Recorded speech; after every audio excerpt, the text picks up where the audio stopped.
برادران اسلام، میرے پیارے اسلامی بھائیوں اور بہنوں، السلام علیکم۔ آج میں آپ لوگوں کے سامنے صدقہ و خیرات کے بارے میں بیان کرنے جا رہا ہوں کہ اسلام میں اس کی کتنی تاکید کی ہے۔ مال و دولت سے محبت اور اس کو حاصل کرنے کی لالچ انسان کے فطرت میں داخل ہے۔ وہ اپنے بارے میں زیادہ سوچتا اور دوسروں کی کم پرواہ کرتا ہے۔ مال و دولت کے ڈھیر، جس میں سے بدحال لوگوں، مسکینوں اور محتاجوں کے حقوق نہ نکالے جائیں، آدمی کے لیے دنیا اور آخرت دونوں میں عذاب اور رسوائی کا باعث بنتے ہیں۔ برادران اسلام، بخاری شریف کی روایت ہے کہ جس صاحب مال نے اپنے مال میں سے اس کا حق نہ نکالا ہوگا، اس کا خزانہ قیامت کے دن کالا سانپ بن جائے گا۔ جو منہ کھولے ہوئے اس کا پیچھا کرے گا تو آواز آئے گی، اپنی اس دولت کو پکڑ لو جو تم نے چھپا کر رکھی تھی، میں اس سے بے نیاز ہوں۔ جب وہ دیکھے گا کہ کوئی راہ فرار نہیں ہے، بھاگنے کی کوئی جگہ نہیں ہے، تو وہ اپنے ہاتھ اس کے منہ میں ڈال دے گا، پس وہ اسے چبا ڈالے گا جیسے کوئی سانڈ گھاس کھا رہا ہو۔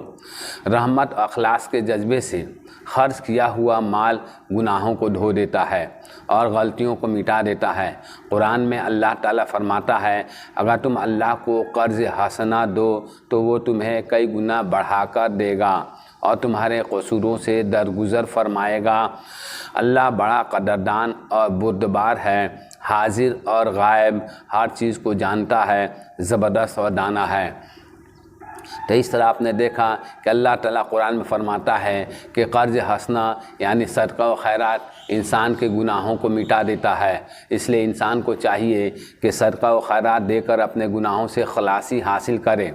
جب آدمی سے کوئی گناہ ہو جائے اور اسے اس بات کا احساس ہو جائے کہ اس کے اور اس کے اللہ کے درمیان دوری پیدا ہو گئی ہے، تو جو چیز کی طرف صفائی و ستھرائی واپس لاتی ہے، اس کی روشنی لوٹاتی ہے اور اسے مغفرت اور رضائے رب کے دامن میں پناہ دیتی ہے، وہ یہ ہے کہ وہ اپنے عزیز ترین مال کو خدا کی راہ میں صدقہ کرے، خیرات کرے، خرچ کرے۔ ابن حبان میں حضرت ابو ذر رضی اللہ تعالیٰ عنہ سے روایت ہے کہ اللہ کے رسول صلی اللہ علیہ وسلم نے فرمایا، بنی اسرائیل میں ایک عبادت گزار تھا جس نے ایک خانقاہ میں 60 سال تک اللہ کی عبادت کی۔ ایک دن بارش ہوئی اور پورا علاقہ ہرا بھرا ہو گیا۔ اس نے اپنی پہاڑی خانقاہ سے نیچے جھانکا تو خیال آیا کہ کاش وہ نیچے زمین پر جاتا اور اللہ کا ذکر کرتا اور زیادہ سے زیادہ خیر سمیٹتا۔ پھر خانقاہ سے نیچے زمین پر اتر آیا، اس کے پاس 1 یا 2 روٹیاں تھیں۔ چنانچہ اس وقت زمین پر آیا تو اس کی ملاقات ایک عورت سے ہو گئی۔ وہ اس سے باتیں کرتا رہا اور عورت بھی لطف اندوز ہوتی رہی کہ یکایک اس نے عورت کو ڈھانپ لیا، پھر اس پر غنودگی طاری ہو گئی۔ چنانچہ ایک تالاب میں غسل کی غرض سے آیا کہ ایک بھکاری نے اس سے سوال کیا۔ راہب نے اشارہ کیا کہ وہ دونوں چپاتیاں لے لے اور پھر اس کی موت ہو گئی۔ اس کی 60 سال کی عبادت کو اس زنا کی حرکت سے وزن کیا گیا تو زنا کا پلڑا جھک گیا۔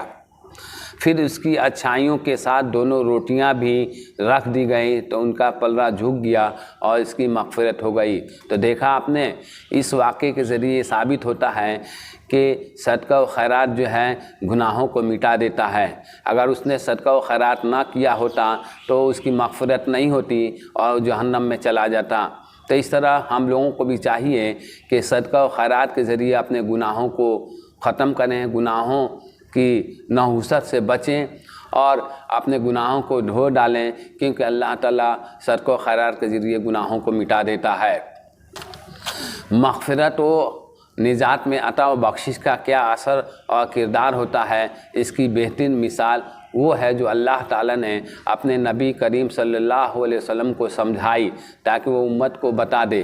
حاکم میں ہے، نبی صلی اللہ علیہ وسلم نے فرمایا، میں تمہیں صدقہ کرنے کا حکم دیتا ہوں، اور اس کی مثال ایسی ہی ہے جیسے کسی آدمی کو دشمنوں نے چھپا لیا ہو اس کے ہاتھ اس کی گردن میں باندھ دیے ہوں اور اس کی گردن اڑانے کے لیے اپنے قریب کر لیا ہو کہ اچانک وہ کہنے لگا کیا اس کی گنجائش ہے کہ میں مال دے کر اپنے کو بچا لوں؟